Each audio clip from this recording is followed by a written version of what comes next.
Welcome back to Charged Alpha. Newmont just dropped a Q1 number that should make every gold bear nervous. 290 EPS against a 207 estimate. 40.1% beat Hudson, and revenue at $7.307 billion crushed the 6765 estimate by 8%. This is the largest gold producer in the world, flexing. Stock sits at 111.06 this morning. Market cap basically 120 billion. Beta of 0.475 tells you this is a low correlation defensive name with serious upside torque. And here's the kicker. 52-week range is 48.27 to 134.88. Even after the run, mean analyst target is 145. That's 31% upside from here. Lana, before we dig into numbers, let's frame what Newmont actually is for listeners new to the gold space. Newmont is the world's largest gold producer by output. Full stop. Mines on 5 continents, 92+ million ounces of reserves. Segments split 40.3% Americas, 23.1 Africa, Middle East, 36.6 Asia Pacific. That geographic diversification matters enormously. When Ghana wobbles or Peru elects a new government, no single jurisdiction can blow up the thesis. The Newcrest deal in 2024 added premier Tier 1 Australian and Canadian assets. Right. And the moat isn't just scale, it's operational expertise at scale. Running 10+ mega mines profitably is a capability competitors can't replicate overnight. Decades of compounded mining engineering. So why does this earnings moment matter now? Gold hit record highs above $3,300 an ounce in April. Macro uncertainty, Fed rate expectations, dollar weakness, central bank buying. The setup is unique. And the operating leverage is brutal in a good way. Every $100 move in gold translates to roughly $500 million in an incremental annual EBITDA. We just got a $1,000 move from 2023 lows. That's why Q1 EPS crushed by 40%. AISC is sticky around $14.50 per ounce. Gold prints $1,600+ net per ounce. Multiply by 6 million ounces. The math is staggering. And critically, Newcrest integration is largely complete. The cultural and operational risk that hung over the stock for 18 months has resolved. Now investors are pricing the synergies, not the integration risk. Speaking of execution, let's talk leadership. Natascha Viljoen took over as president and CEO mid-2023 after running Anglo-American Platinum, one of the world's largest platinum operations. Her track record is pure operational discipline. Since joining, she's overseen the Newcrest integration, refocused the portfolio on Tier 1 assets through over $2 billion in asset sales, Musselwhite, Coffee Eleanor, and prioritized AISC discipline. Capital allocation philosophy is what I love here. $1 billion buyback active, shares down meaningfully from 2022 highs, dividend at 101 annual, 15.7% payout ratio, plenty of room to grow. 5 consecutive years of dividend payments. Yield is only 0.91% because the stock has re-rated, but with FCF this strong, capital returns can scale aggressively from here. All right, Lana, walk me through the numbers because Q1 was extraordinary across every line. Revenue, $7.307 billion, up 50.1% year over year. TTM revenue, $24.53 billion. TTM net income, $8.32 billion. EPS, TTM is $10.48. Margins tell the real story. Gross margin 52.1%, EBIT margin 55.5%, net margin 30.5%. Compare that to FY 2023 when net margin was negative 3.5%. That's the gold price re-rate plus operational discipline compounding. FY 2024 gross was 41.6, FY 2025 hit 49.8, Q1 2026 is trending significantly higher. Cash flow is where this gets really fun. TTM operating cash flow $12.088 billion, CapEx $4.328, free cash flow $7.76 billion, TTM. And Q1 alone generated $3.085 billion in free cash flow. Annualize that, and you're north of $12 billion. Even haircut for seasonality, this is a $5+ billion FCF year. Balance sheet is fortress mode. Cash $7.647 billion against total debt of $5.651. That's a net cash position of $7.173 billion. Net debt to EBITDA is negative 0.55. Total equity $34 billion, total assets $57 billion. ROE 20.9%, PE 23.32, EV to EBITDA 9.37, PS 6.96, PB 3.49. Three straight earnings beats too. Q3 2025 171 versus 144. Q4 252 versus 207. Now Q1 290 versus 207. Estimates are stale. And the revenue trajectory is parabolic. Q2 2025 5.275 billion, Q3 5.38, Q4 6.57, Q1 2026 7.307. That's a step change. Let's get to the street. 21 analysts cover this name. 15 buys, 5 holds, 1 sell. Mean target 145. That's roughly 31% upside from current levels. The high end is bullish. UBS at 165 buy, B of A 160 buy, Citi 158 buy, JPM 155 overweight, Raymond James 153 outperform, BMO 150 outperform. And recent rating changes have been net positive. Bernstein upgraded to market outperform February 27, 2026. RBC upgraded September 2025. CIBC upgraded October 2025.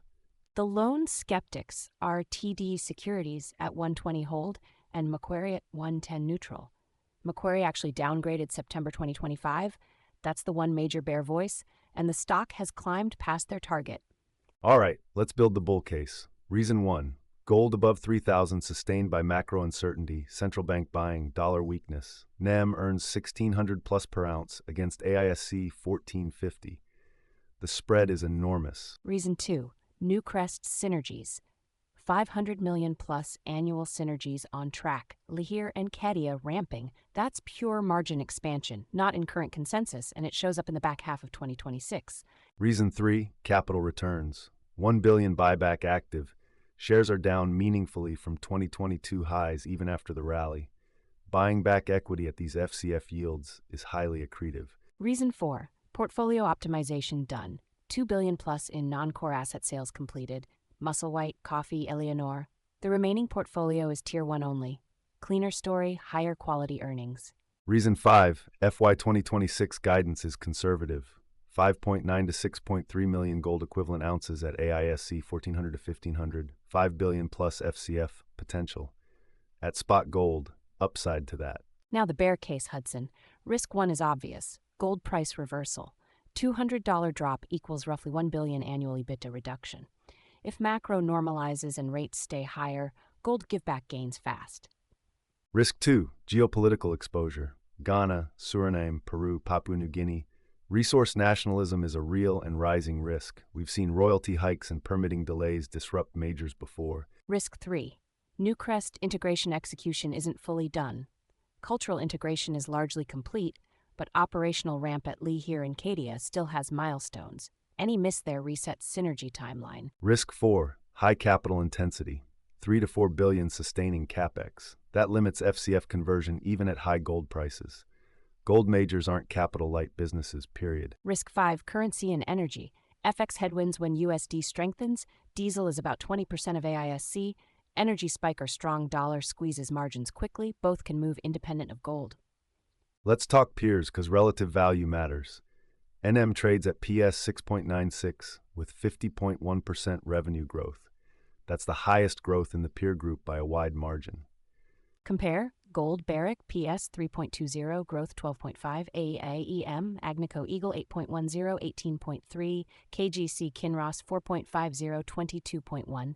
GFI Goldfields 3.80 PS, 15.7% growth.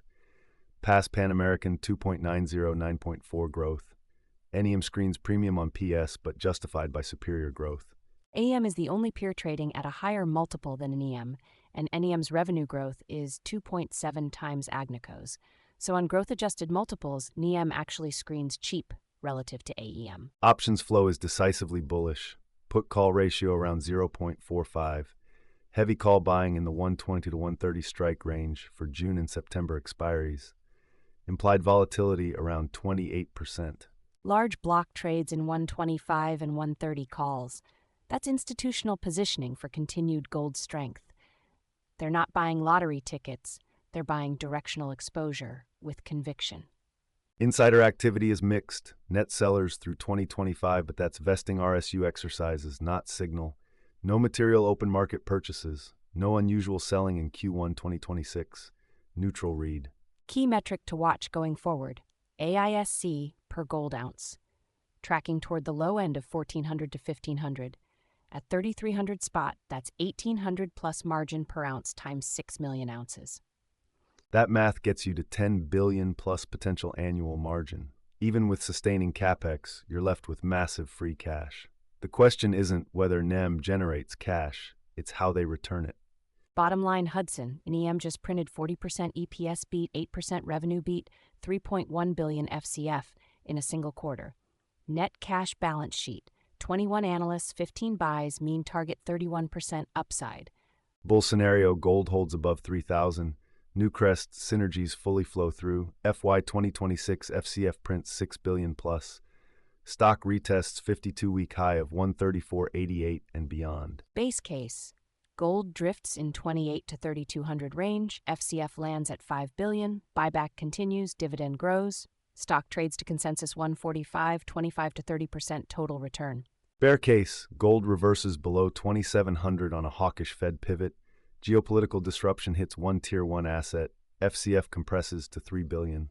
Stock retraces to mid-80s, 20+% downside. What we're watching: AISC trajectory next quarter, Lihir and Cadia production prints, gold price action versus 10-year real yields, and any update on the buyback pace. One more nuance: the dividend payout is only 15.7%. Management has massive room to either step up the dividend, accelerate the buyback, or do strategic M&A. Optionality is underrated here. Agreed. And remember, beta is 0.475. This is a low correlation asset in a portfolio context.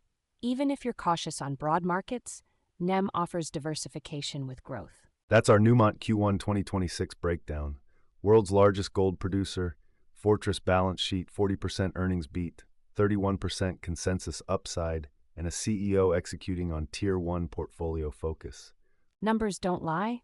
7.307 billion revenue, 290 EPS, 3 billion quarterly FCF, net cash position 7 billion. This is what operating leverage looks like at a gold cycle peak. If you found this breakdown useful, please follow Charged Alpha wherever you get your podcasts and share the episode with one investor friend who covers commodities or precious metals. It genuinely helps the show. We'll be back next week with another earnings deep dive. Until then, stay disciplined and trust the data. Until then, I'm Hudson Thomas. This podcast is for informational and educational purposes only. Nothing discussed today constitutes a buy, sell, or hold recommendation for any security. Mental investments carry risk, including the risk of total loss of principal. Past performance does not guarantee future results. Always do your own research and consult with a qualified financial advisor before making any investment decisions. The hosts and producers of Charged Alpha may hold positions in securities discussed on this show. This episode was researched, written, and produced using AI-assisted tools. All data has been aggregated from publicly available sources and may contain inaccuracies. Data is current as of the recording date and may have changed. Ooh-wee-doo! That ticker tape starts dancing fast. A bull market thrill that's built to last. Dividends are ringing up the swing. Listen to that sweet ka-ching. It's a Wall Street swing. That fast-paced rhythm makes you sing. Yeah, the Wall Street swing.